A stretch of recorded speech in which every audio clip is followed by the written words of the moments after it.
Bonjour, docteur Chomoshish. On est à ton écoute maintenant pour ce cours extraordinaire que tu nous as présenté sur Zoom en présentation. Et je te laisse la parole directement. C'est pas la peine de refaire la présentation puisqu'elle a été faite et pour le cours et pour ta personne. Je suis à ton écoute et tout le monde est à ton écoute maintenant. Merci beaucoup, Elie. Et bonjour à tous les auditeurs. Donc, on est dans un passage du Zohar, à la fin du corpus principal du Zohar, parce qu'il y a plusieurs corpus du Zohar. Il y a des Tosafot, il y a des... Alors là, c'est la fin de la Parashat Azinu, à la page 299. Ah, et donc, il est question d'un livre que nous n'avons pas. Un livre qui est de Carthéna, Carthéna Assia. Carthéna, c'est un mot qui n'est pas de l'hébreu, mais qui est du perse, qui veut dire le grand Assia. Assia, c'est le grand docteur. Le grand docteur, c'est-à-dire un docteur qui va remplir véritablement ses devoirs et ses fonctions. Et donc, on nous raconte sur ce docteur-là, et à l'occasion de cette de ce rappel de qui est ce docteur-là, on nous rappelle comment il fonctionne et comment il remplit ses devoirs de médecin d'une manière plus complète que quelquefois ça arrive. Quand j'ai lu ce Et texte-là, j'ai pensé que ce docteur était Akadosh Baruch Hu. Est-ce que je me trompe? oui, c'est sûr que finalement le rôle fondamental du docteur, c'est de rapprocher l'être de lui-même, c'est-à-dire de son essence la plus originelle, parce que pendant la maladie, il y a un certain éloignement de l'essence, éloignement de la présence de l'être à lui-même et au monde et au peuple d'Israël et aux autres. Et donc le médecin, pour rapprocher l'homme de lui-même, de son essence, il doit bien entendu le rapprocher de Dieu. Donc il fait une fonction qui est une fonction de rachamim, de générosité et de chemla, je ne sais pas comment le traduire en français, Oui, c'est-à-dire pardon, de miséricorde. de miséricorde, qui est la fonction, une des fonctions fondamentales une des qualités, une des qualités les plus essentielles de Dieu. Donc, c'est pas Dieu, mais c'est quelqu'un qui va euh, transfigurer cette qualité divine de miséricorde. Voilà. Donc, ce médecin-là, on nous raconte, c'est un texte qui est un petit peu long, nous n'allons pas le recouvrir en entier, mais déjà ce que nous pourrons voir sera très intéressant et apportant de nombreux fruits. Et donc, ce médecin-là vient chez le malade et il se doit d'éviter au malade, de protéger le malade. De protéger le malade de quoi? C'est-à-dire de son entourage, de ce qui l'entoure, pas forcément l'entourage, mais ce qui l'entoure, c'est-à-dire des causes premières et des causes plus éloignées qui entraînent chez lui la maladie. Et car ce malade, je traduis automatiquement de l'araméen pour que ça soit plus facile, parce que sinon, si je lis et je traduis, ça va être difficile et très long. Donc, ce malade-là se trouve dans la maison de la souffrance, c'est-à-dire à l'hôpital. Mais alors là, elle est appelée la maison des prisonniers du roi. La maison des prisonniers du roi. Alors, c'est chez les commentateurs compris de différentes manières. Première chose, que le roi met ses malades dans une sorte de prison. La prison, c'est pas forcément quelque chose qui est pour punir, mais quelquefois pour protéger. Et on verra qu'il y a les deux éléments, et pas seulement cela, mais aussi pour faire prendre conscience d'un autre niveau de conscience qui est on peut y accéder pendant la maladie. C'est-à-dire la maladie ne vient pas comme une punition, comme un changement de trajectoire seulement, pour les deux premières choses dont on a parlé, mais aussi pour, pour permettre à la personne d'avoir une nouvelle observation, une nouvelle attitude par rapport à lui-même, par rapport à la vie, par rapport à Dieu, par rapport à son entourage. Et donc, c'est donc cette prison du roi de Dieu, du roi des rois. Et le malade, l'hôpital ici est considéré comme une sorte de prison, effectivement. L'homme est emprisonné dans son lit d'hôpital et il ne peut pas sortir de l'hôpital, même s'il en avait envie, parce qu'il est faible ou parce que c'est pas encore le moment.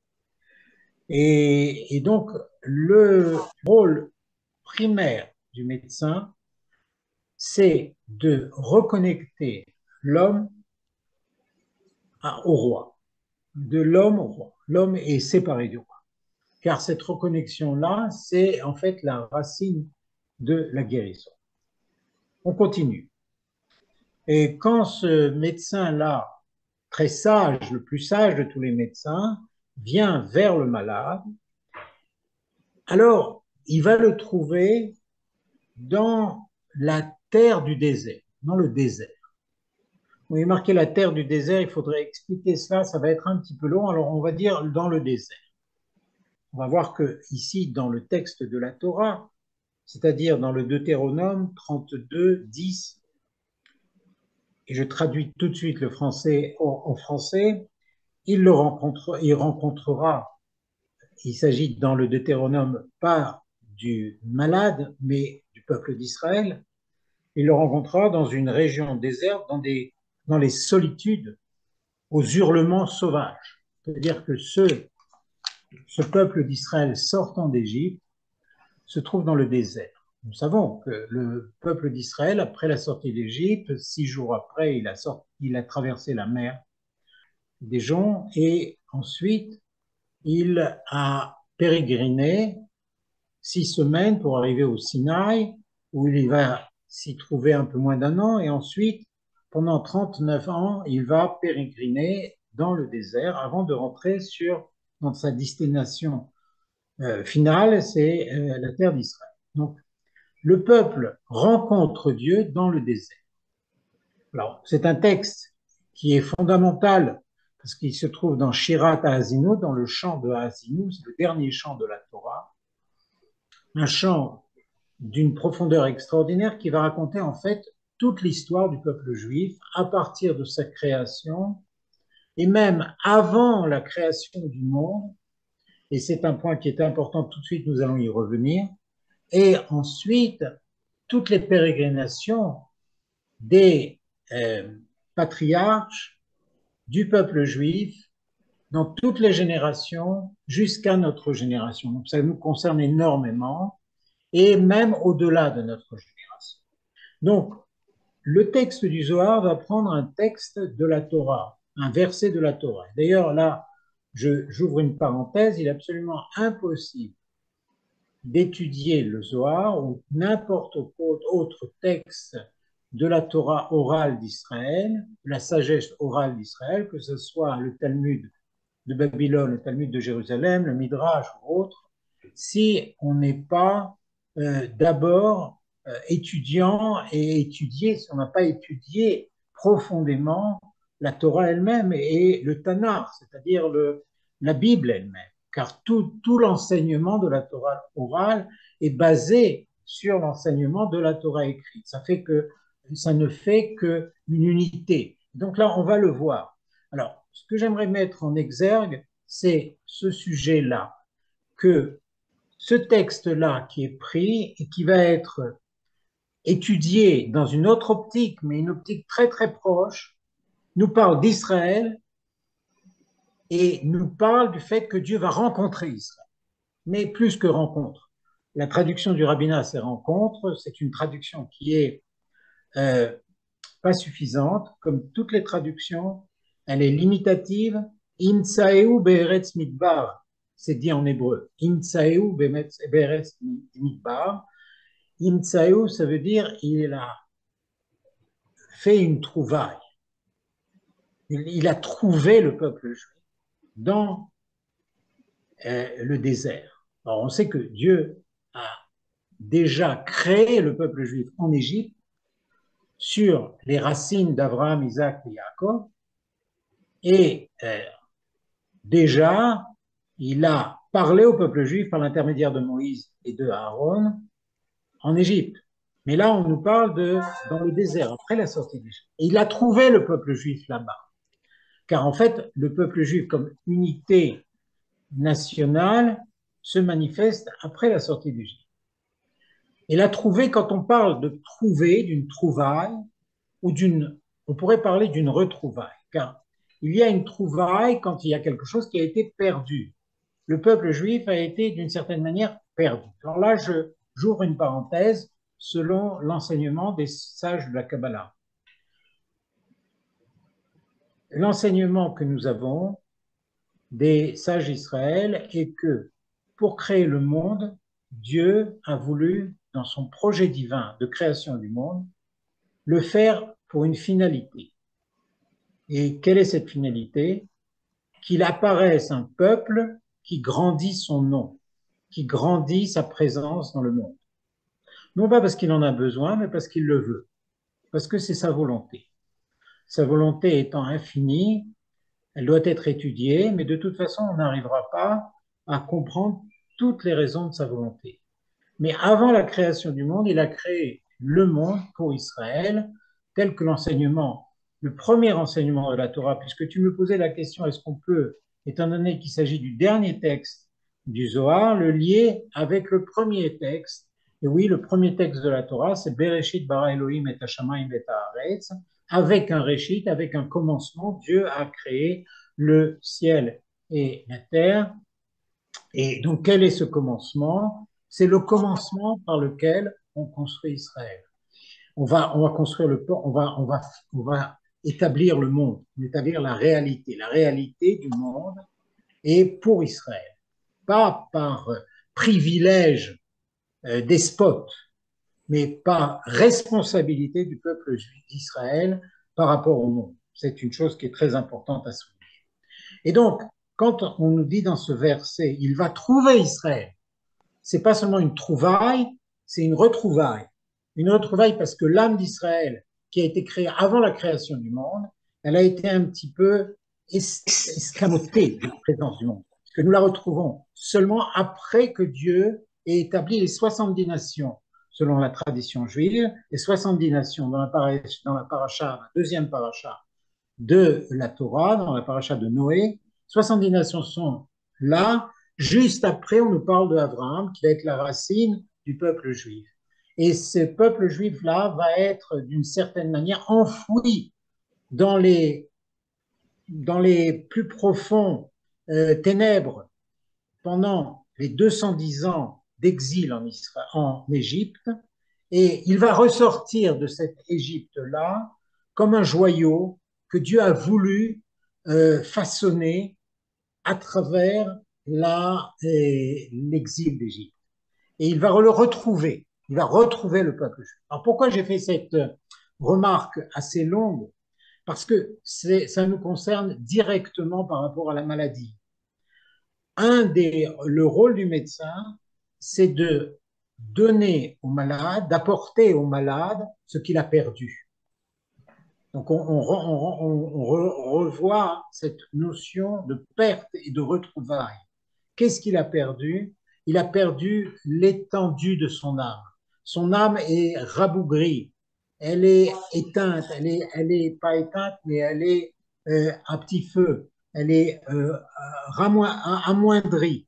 Et le rôle du médecin, c'est un rôle qui doit être compris très profondément. J'ai donné des séminaires en Israël, en France, au Canada sur ce sujet. C'est un rôle extrêmement fondamental, c'est de faire luire chez le malade cette âme dont la veilleuse, dont la lumière est a un petit peu diminué. Et donc, il a perdu quelque chose, le malade a perdu quelque chose. D'une manière plus simple, on pourrait dire, il a perdu sa santé. Il lui apporte de nouveau sa santé. Il y a une perte et le médecin est l'intermédiaire qui permet au malade de retrouver. De la même manière que Dieu a permis au peuple juif de retrouver son âme. Car l'âme d'Israël n'est pas une âme individuelle, c'est une âme d'un peuple, d'un peuple. Et quand le peuple s'est établi après la sortie d'Égypte, quand le peuple, dans la traversée de la mer des joncs, a dit Hachem imlor leolam vaed, que Dieu régnera à jamais. C'est-à-dire, c'est pas simplement une manière de dire un slogan, mais c'est de dire nous allons œuvrer avec toutes nos forces, avec toute notre histoire, pour que la royauté de Dieu, du Dieu de miséricorde et de justice, soit là dans le monde. Cette lumière de Dieu va jaillir et éclairer le monde. Donc, le premier terme qui est enseigné dans le Zohar par rapport au travail du médecin, c'est Yimtsaeu. Il va faire cette retrouvaille-là. De la même manière que Dieu a fait la retrouvaille du peuple, c'est-à-dire il a retrouvé le peuple à lui-même, à sa destinée, à sa vocation, à son essence la plus profonde, la plus originale.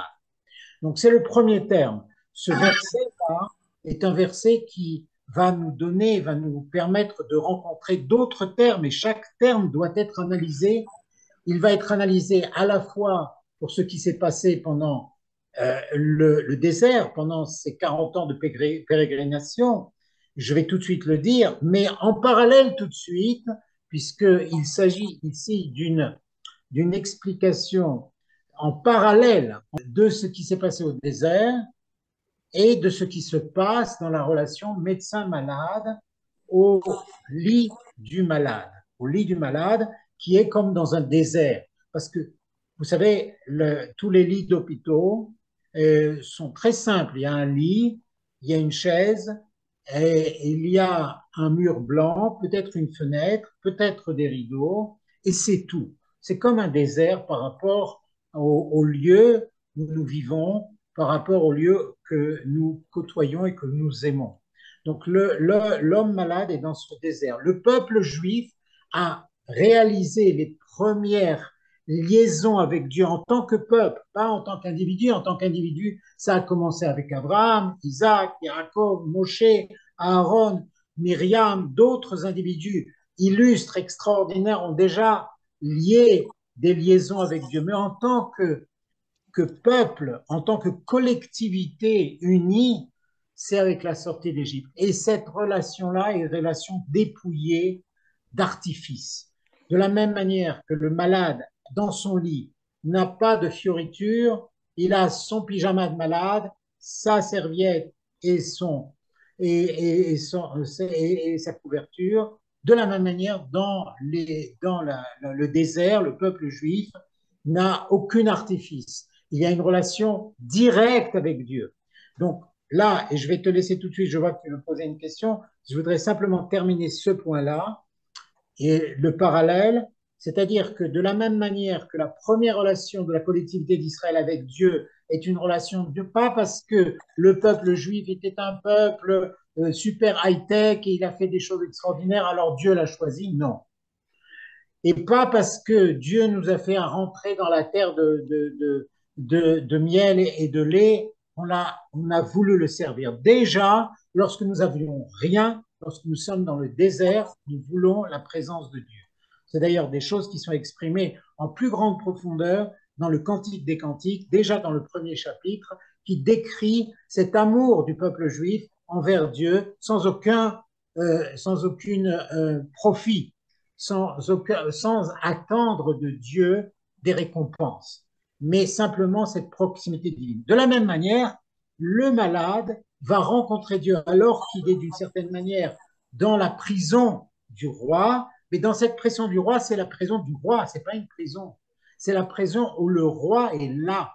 Et donc, il va être en proximité avec le peuple juif. Je vais raconter une histoire qui est très belle. Je crois tout de suite après, si tu veux me poser des questions, ça sera bien. Une histoire magnifique. Lorsque Manitou était malade, 2 ans avant sa mort, il était hospitalisé à l'hôpital de Sharet Tzedek. Je l'ai dit à mon Rav, le Rav Meir Yehuda Getz, Zecher Tzadik B'Kadosh Livracha.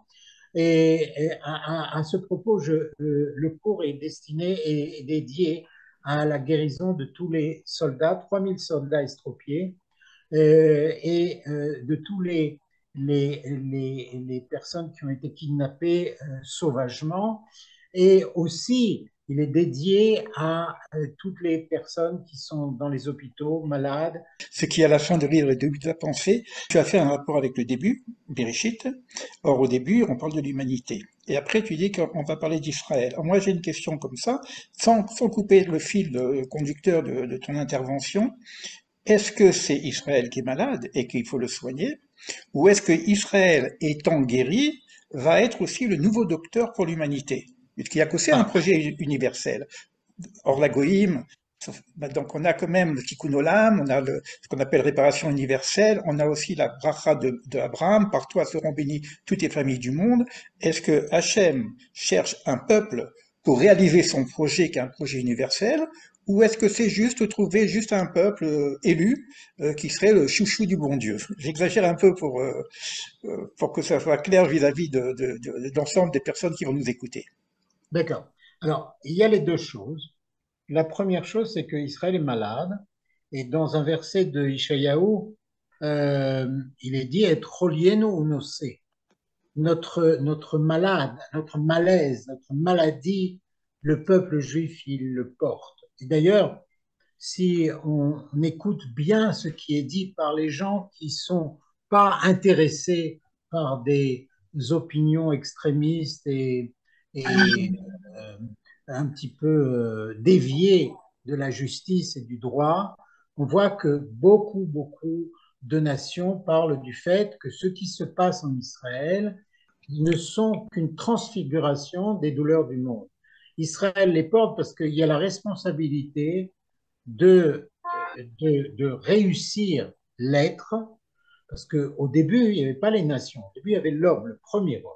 Les nations sont arrivées après deux parachutes. Mais le premier homme englobe tout. Et le devoir d'Israël, c'est de réaliser l'homme, Ben Adam, le fils de l'homme. Le fils de l'homme, c'est celui qui est l'homme réussi, l'homme de justice, l'homme de morale et l'homme de spiritualité jusqu'à être un prophète. C'est le devoir d'Israël. Alors, une fois que Israël sort de l'exil, grâce à Dieu, la plupart, une grande partie du peuple juif est sorti de l'Égypte, de l'exil. Jusqu'à présent, il y en a encore de nos frères qui s'attardent. Alors là, j'en vois des passages de la Bible. Je vois du 35e chapitre jusqu'au 39e chapitre de Ézéchiel et pratiquement tout le livre de Isaïe et aussi le livre de Osée, de Micha et de Ovadia. Quand Israël sort de l'exil, il arrive sur la terre d'Israël. Alors à ce moment-là, le rôle d'Israël sera pas seulement de porter les douleurs du monde, les problématiques du monde, de les réaliser, mais c'est d'aider les autres à les réaliser eux-mêmes. Il y a deux phases. Il ne faut pas brûler les étapes. La première étape dans laquelle nous sommes, nous avons constaté depuis Simchat Torah que le monde est encore embourbé dans des conceptions antisémites extrêmement profondes et qu'il a le toupet de les montrer avec virulence. Nous souffrons beaucoup. Eh bien, donc c'est l'étape dans laquelle nous sommes. Dans une deuxième étape, Manitou disait une chose très belle, c'est que une des devoirs du peuple juif, c'est d'apprendre aux nations en quoi elles ont proclamé leur foi et de redevenir avec le fond de l'humanité pure qu'il y a en eux et pas avec des artifices pour lesquels ils proclament leur activité. Donc, effectivement, tu as raison, il y a ces deux éléments-là. Et chez le malade, on pourrait dire, la relation médecin-malade, la première chose, c'est d'aider que le médecin va aider le malade à revenir à lui-même. Et dans un deuxième temps, Étant donné que le malade a eu la chance d'avoir cette expérience de la maladie et la chance d'en être sorti et la chance d'avoir trouvé quelqu'un qui lui tendait la main pour en sortir, il va grandir, ce malade. Et chaque malade qui grandit de sa maladie a la capacité d'aider les autres à en sortir. Je vais raconter une très belle histoire qui se passe en ce moment en Israël tous les jours. Il y a 3000, plus que 3000 soldats estropiés, dont très nombreux avec des membres coupés, un bras, une jambe, deux jambes et d'autres choses. Et ces soldats-là sont dans des processus de guérison longs, mais nous sommes suffisamment tenaces pour les aider à s'en sortir et à grandir de cela. Il y a une famille qui a perdu un enfant à Gaza, son fils. Cette famille-là va voir tous les jours les soldats et les familles des soldats estropiés et leur dit, voyez, c'est très très dur ce que vous voyez, mais vous avez un enfant. L'enfant, il continue à vivre. Il pourra se marier, il pourra fonder une famille, pourra vivre longtemps si Dieu veut. Nous n'avons plus d'enfants. C'est pas pour ça que nous sommes anéantis. Nous acceptons la volonté de Dieu car nous savons que notre fils a été à l'armée pour protéger le peuple d'Israël et les nations du monde malgré qu'elles ne s'en rendent pas compte. Eh bien, il faut voir que quand quelqu'un est malade, c'est une chance. Quand quelqu'un va guérir de cette maladie, c'est une double chance. Quand il va rencontrer le médecin qui va lui permettre de le relier, de retrouver son identité la plus profonde, c'est la chance la plus profonde. Une fois qu'il a fait ça, à l'instar de ce que nous avons vu précédemment par rapport au peuple juif, les deux étapes, qu'il supporte les douleurs du monde. La deuxième chose, c'est d'apprendre au monde d'être homme, d'être un véritable homme. Alors le malade aussi peut l'apprendre. Nous savons que de très nombreux malades, après être sortis de la maladie, ont eu une activité sociale absolument extraordinaire et aidé une grande partie du peuple juif et d'autres personnes à vivre plus humainement, plus complètement. Voilà. Je vais terminer par une dernière question, parce qu'on n'a pas beaucoup de temps.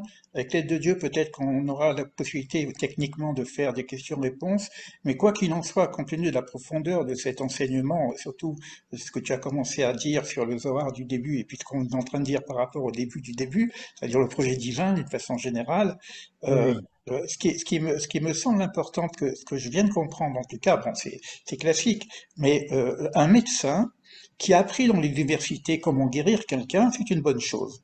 Mais un médecin qui était malade et qui est guéri de cette maladie, à ce moment-là, celui-ci est beaucoup plus efficace. Et je reviens à ce que tu es en train de dire. Un peuple qui a vécu l'Égypte, qui a vécu la souffrance, qui a vécu justement tout ce qu'on sait, les pogroms, etc. Maintenant, ce peuple-là, sorti d'Égypte, et Manitou, qui est aussi mon maître, disait que la sortie d'Égypte, c'est le protocole justement de la libération finale pour toute l'humanité. Et exactement, puisque nous sommes sortis d'Égypte, que nous avons vécu cette expérience, et il faut la vivre jusqu'au exactement, bout, nous pourrions justement être une forme de modèle de la libération finale. Est-ce que tu es d'accord avec ce exactement, principe? C'est un exactement. peu ça que tu dis, non? Oui, exactement. C'est magnifique de la manière dont tu l'as présenté. Et je pense que c'est très, très important, mais d'une manière générale, au niveau de chaque homme, il faut savoir que quand il passe une épreuve, c'est une épreuve qui est un enjeu. Parce que pour lui, Un c'est une apprentissage épreuve, aussi, hein. oui, c'est Apprentissage, un apprentissage, un enjeu pour grandir et pour faire grandir les autres. exactement. Et même s'il ne va pas avoir le temps de leur enseigner cela, dans la mesure où son âme a vécu cet apprentissage, cet enjeu, cette épreuve, eh bien, tous les âmes d'Israël et en deuxième partie les âmes du monde vont être influencées par cela. C'est des choses qui ne sont pas uniquement de la spiritualité et de la mystique, Bien sûr. car parmi les articles que j'ai écrits et ce que j'enseigne, sur les neurones miroirs, il y a une très grande relation entre entre les cerveaux des hommes. Quand il y a un apprentissage qui a été fait, et bien cet apprentissage-là va marquer le monde entier. Lorsque nous faisons quelque chose, lorsqu'un père fait quelque chose, c'est ce qui va rester pendant des générations. Tu sais, chez les nations, il y a des slogans comme ça, ce que vous êtes maintenant, dans 3 générations, on vous aura oublié. C'est un mensonge. C'est un mensonge. C'est vrai que si tu n'as rien fait, tu n'as pas eu la volonté du bien, il y aura plus d'oubli. Mais même les parcelles les plus petites du bien vont être là dans le monde et vont se répandre chez toute l'humanité, dans toute l'humanité. D'abord dans tes proches, dans tes enfants, tes petits-enfants, la famille, le clan, la tribu, le peuple dans lequel tu es et après dans tous les peuples. Donc ça, c'est quelque chose qui est aussi pas de la spiritualité exotique et ésotérique, c'est quelque chose qui est très très clair dans les neurosciences. Donc c'est quelque chose Écoute, Shlomo, je te remercie beaucoup pour cette intervention. En tout cas, j'ai envie d'avoir un souhait, une prière en même temps que Israël puisse guérir, terminer sa construction intérieure pour pouvoir jouer son véritable rôle. Quelque part, même le Red Kohanim, hein, comme on le connaît déjà, c'est-à-dire que pour qu'il puisse apporter justement, par son expérience, de la souffrance aussi, hein, par son expérience, qu'il puisse apporter la lumière qu'Hachem veut apporter au monde entier.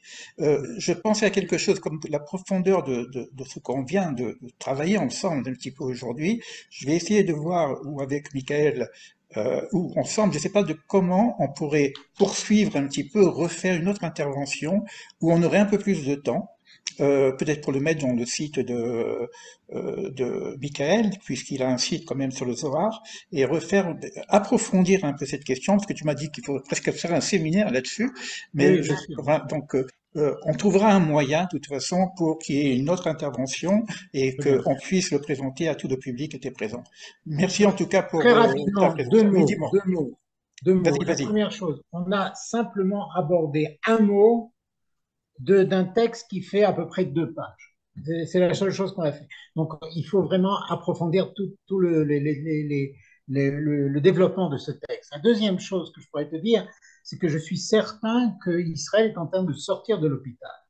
Et pour 2 raisons. D'abord parce que quand on voit la lumière de nos soldats qui sont des anges, les anges gardiens du peuple juif et des nations du monde, qui ont une moralité qui n'existe chez aucune nation, c'est peut-être pour ça que cet antisémitisme est encore plus virulent. Et deuxièmement, quand on voit que la plupart des pays d'Europe et des États-Unis sont déjà rentrés dans l'hôpital, donc il faut que Israël, sortant de l'hôpital, commence à leur apporter des voies et des solutions de santé. Alors simplement, il faut qu'elles écoutent, parce que dans la relation médecin-malade, il faut que le malade accepte d'écouter le médecin. S'il n'écoute que lui-même, il restera dans sa maladie. Alors, je te remercie beaucoup, beaucoup pour ta présence, pour tes remarques très, très importantes qui ont bien permis d'élargir le sujet. Et j'espère, bien entendu, que l'on pourra, dans une autre occasion, élargir ce sujet. Moi qui est médecin, je vais terminer juste par une phrase. Un malade ne peut guérir que s'il sait qu'il est malade. S'il croit qu'il Bien est en bonne entendu, santé, il va pas bien chercher. entendu, bien Allez, entendu. Koltouv, Shlomo, donc à Shalom à bientôt. toi, à tous les auditeurs, et une bonne santé pour tout Israël et pour le monde entier. Merci beaucoup, Koltouv. Shalom, shalom.